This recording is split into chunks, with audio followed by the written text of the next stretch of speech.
Ecological Succession. In this presentation, you will explore the role of ecological succession in an ecosystem. Please be sure you have your notes page with you as you're viewing this PowerPoint, and write down the information in yellow, as well as answer the questions during the presentation. If you're ready, let's begin. Ecological succession is a gradual, predictable, observable process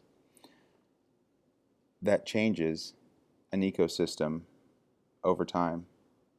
This ecosystem can change the plants and animals in the area. The area may be once bare or had little vegetation, but can eventually become a forest through ecological succession, changing the plants and animals that live in that area. An abrupt change can cause a major disturbance in an ecosystem. This dramatic change can happen because of a forest fire, a hurricane, windstorms, and volcanic eruptions. The change can destroy a whole ecosystem and leave the earth bare. Ecological succession happens with biotic and abiotic factors in an ecosystem. Those factors work together to create an equilibrium with the ecosystem. The process may lead to a community of organisms reaching equilibrium, which will enable life to thrive again in the area. There are two types of ecological succession: primary or secondary. Please answer question number 1. Succession refers to the progressive, predictable, and long-term changes to an ecosystem. Is this statement true or false? Please justify your answers with 2 sentences. This question is true. Hopefully, you talked about how you can predict the long-term changes in an ecosystem, and you can refer to the progress an ecosystem goes through for ecological succession to take place. Primary succession. Primary succession is a series of changes that occur in an area where no ecosystem previously existed. This can happen when a new island is formed, or a sand dune where sand has been pushed through the winds and accumulated in an area.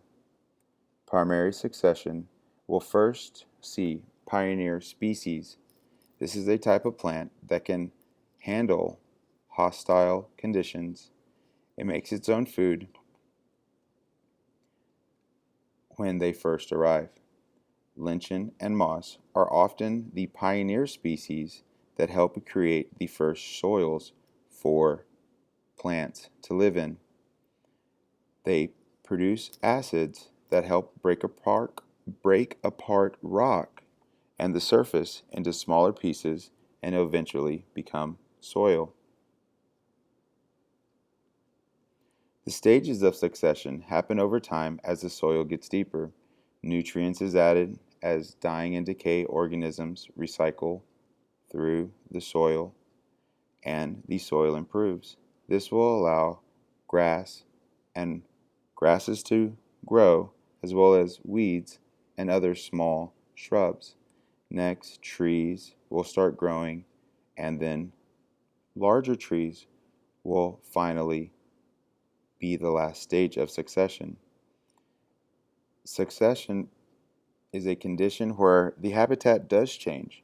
It becomes less suitable for some species, but more suitable for others. In the beginning stages of ecological succession, you may see more rodents and smaller animals as opposed to when the stage of succession has large trees, you may see more predator-type animals. The species thrive and become the next dominant species. This means as the species get older, genetic traits through natural selection improve. those species become the dominant species. But the dominant species become replaced at each stage. After hundreds of years, the soil is deep enough to support a woodland area. This woodland area can help another dominant species in the area become more dominant. Once the community remains relatively unchanged, this is called a climax community. Question number 2. An area of woodland has once been bare rock. During the progress of succession, what would have been the first species to inhabit the area? A. Lichen. 2. B. Grass. C. Shrubs. D. Trees. Think about it. What is the first species in an area? Hopefully you guessed lichen.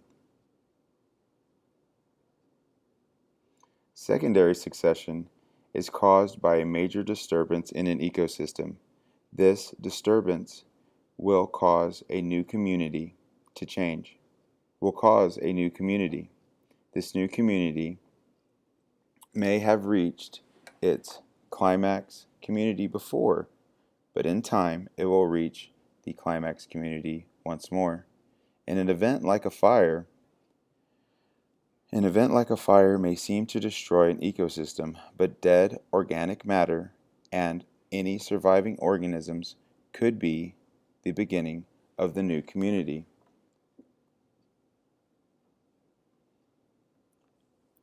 There are some important factors of succession. The importance of succession are ecosystems are constantly changing. Fires, floods, and volcanoes occur frequently all over the world. Without succession, a disturbed ecosystem would never recover. What would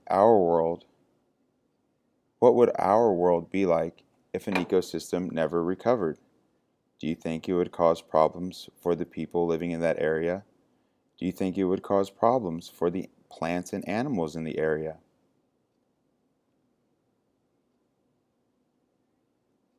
Let's answer question number 3. Consider a lawn that is constantly being mowed. Why does it never reach the climax stage? A. Succession is interrupted each time the lawn is mowed. B. Plants cannot grow where grass grows. Or C. Both of these. Hopefully you answered A.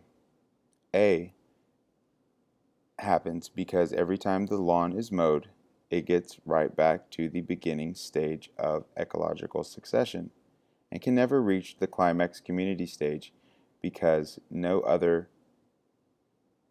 plant is growing on the lawn. Observing succession.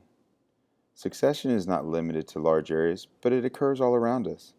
A garden cleared of vegetation, a concreted area, both have potential to turn into a woodland area if it is not disturbed, and ecological succession can continue.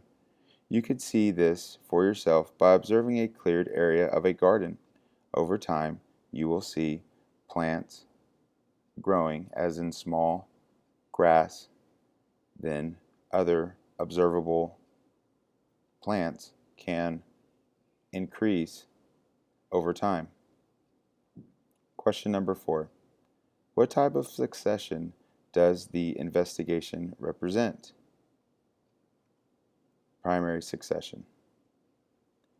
Which of the following is not true about ecological succession? A parking lot could eventually become woodlands. B, it enables disrupted or damaged ecosystems to repair themselves. Succession results in a sustainable community called the climax community. The first dominant species will remain throughout all stages of succession. Which one of these is not true? D. Through all the stages, the different plants and species will be replaced. During this presentation, you have explored the role of ecological succession in ecology. If you have any questions, please write them down and we can cover them in class. Thank you very much for viewing this presentation, and I look forward to seeing you in class.